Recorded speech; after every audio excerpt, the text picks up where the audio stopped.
Pagi Bapak Ibu Saudara-saudari dimanapun kita berada saat ini. Memulai hari ini mari bersama merenungkan firman Tuhan untuk menjadi pedoman dan penuntun kita dalam melanjutkan hari ini. Sebelum itu mari berdoa, kita meminta tuntunan Roh Kudus menolong kita semua. Mari berdoa. Kami mengucap syukur kepadamu ya Bapa, oleh karena perkenananmu kami boleh menikmati hari baru ini ya Tuhan. Dalam kami melanjutkan hari ini, kami rindu untuk belajar dari firman-Mu, karena tanpa firman-Mu kami pelajari, kami tidak mampu hidup benar di hadapan Tuhan. Hanya firman-Mu yang akan menuntun kami untuk melakukan hal yang berkenan di hadapan-Mu. Karena itu, di saat ini kami mau belajar firman-Mu. Kami mohon Allah Roh Kudus memenuhi kami semua, dimanapun kami berada saat ini, biarlah setiap firman-Mu boleh kami dengarkan dengan baik, dan Tuhan menuntun kami semua. Ampuni setiap salah dan dosa kami Tuhan, di dalam dan melalui anak Yesus Kristus Tuhan dan Juru Selamat kami yang hidup. Amin. Bacaan kita hari ini terdapat dalam Mazmur 14 ayat 1 hingga ayat yang ke-7. Mazmur pasal 14 ayat 1 hingga ayat yang ke-7. Saya membacakannya bagi kita semua dari Alkitab Terjemahan Baru edisi 2. Firman Tuhan, kebebalan manusia. Untuk pemimpin biduan dari Daud.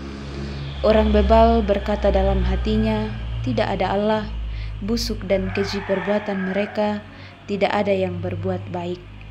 Tuhan memandang ke bawah dari surga kepada anak-anak manusia untuk melihat apakah ada yang berakal budi dan yang mencari Allah. Mereka semua telah menyeleweng, semuanya telah bejat. Tidak ada yang berbuat baik, seorang pun tidak. Tidak sadarkah semua orang yang melakukan kejahatan, yang memakan habis umatku sama seperti memakan roti, dan yang tidak berseru kepada Tuhan. Di sanalah mereka akan ditimpa kegentaran, sebab Allah menyertai orang benar. Kamu dapat meremehkan rencana orang tertindas, tetapi Tuhan tempat perlindungannya. Ya, datanglah kiranya dari Sion keselamatan bagi Israel. Apabila Tuhan memulihkan keadaan umatnya, Yakub akan bersorak-sorai, Israel akan bersukacita. Amin. Tema dari bacaan kita hari ini Bapak Ibu Saudara-saudari, yaitu mengakui keberadaan Tuhan. Mengakui keberadaan Tuhan. Kejahatan terjadi adalah buah dari sikap hidup yang tidak percaya dan tidak mengakui keberadaan Tuhan. Melalui bacaan kita merupakan nyanyian Daud yang menggambarkan kebodohan orang-orang yang menyatakan bahwa tidak ada Allah. Mereka melakukan perbuatan keji, busuk, atau menjijikan di dalam hidupnya. Moral yang buruk terjadi di antara manusia. Nah, Bapak Ibu Saudara-saudara yang sama dikasihi Tuhan, dalam konteks kehidupan kita masa kini, kita hidup di tengah-tengah dunia yang semakin berkembang, secara khusus dunia teknologi.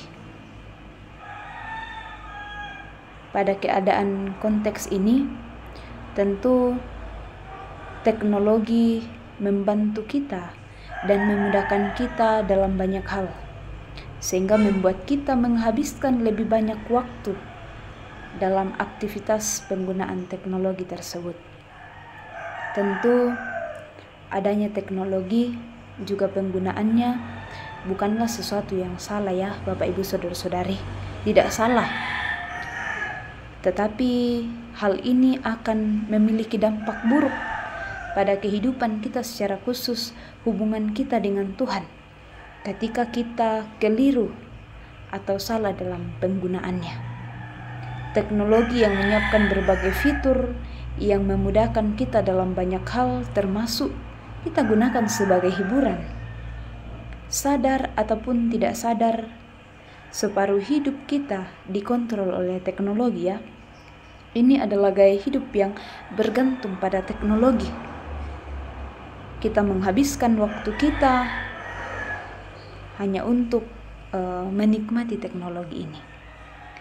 Inilah dampak buruk yang terjadi dalam dunia teknologi saat ini, yang berefek buruk pada hubungan pribadi kita dengan Tuhan. Karena teknologi memberi kemudahan bahkan solusi, sehingga bukan lagi kehendak Tuhan yang kita cari, melainkan solusi dari dunia maya. Nah, Bapak Ibu saudara-saudari yang sama dikasihi Tuhan, kita semua sadari bahwa hidup kita ada di bawah pandangan Tuhan. Tidak ada setitik pun hidup kita yang tersembunyi dari pandangan dan hadapan Tuhan.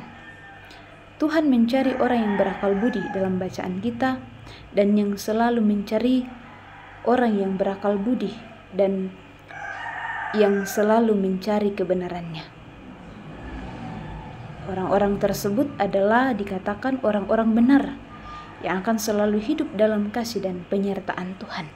Orang yang selalu mencari kehendak Tuhan, sekali lagi, adalah orang-orang yang benar.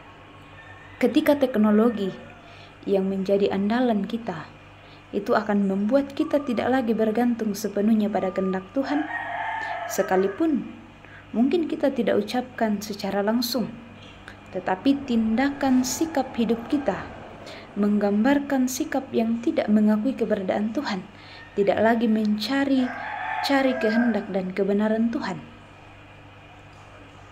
Hidup yang jauh dari kebenaran merupakan kebodohan yang mengandalkan hal yang di luar dari kehendak Tuhan, yang merupakan bagian dari sikap hidup yang tidak mengakui keberadaan Tuhan. Apalah arti kehidupan kita ketika kita hidup jauh daripada Tuhan?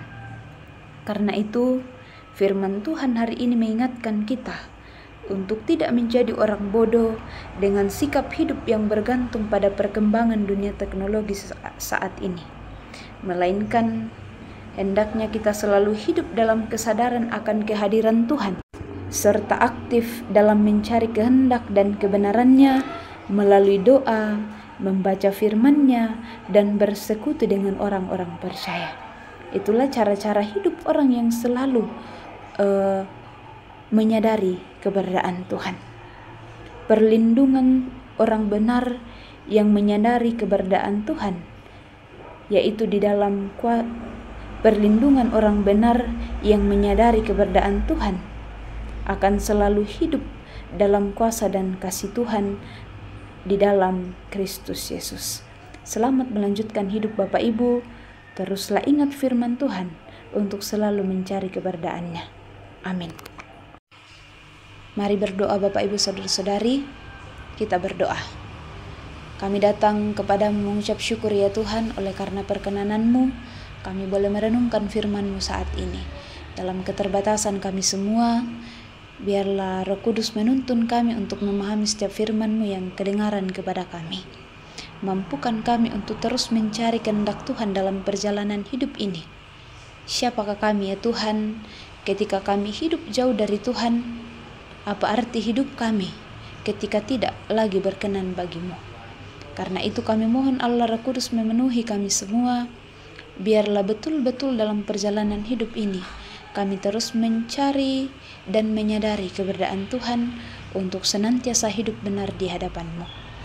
Ya Allah ya Tuhan kami, sebelum memulai hari ini kami mohon tuntunan kuasa Roh Kudus apapun yang akan kami kerjakan sepanjang hari ini.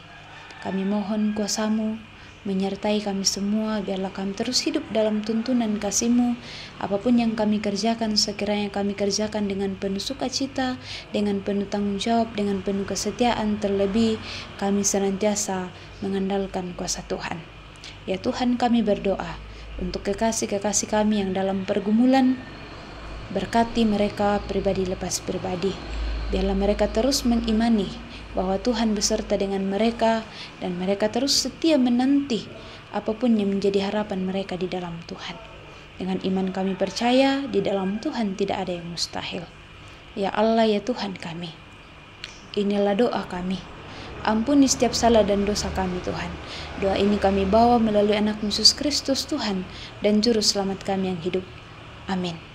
Bapak Ibu saudara-saudari, selamat melanjutkan hidup ini. Kasih Tuhan yang terus menyertai kita, andalkanlah kuasa dan kehendak-Nya dalam kehidupan kita. Shalom.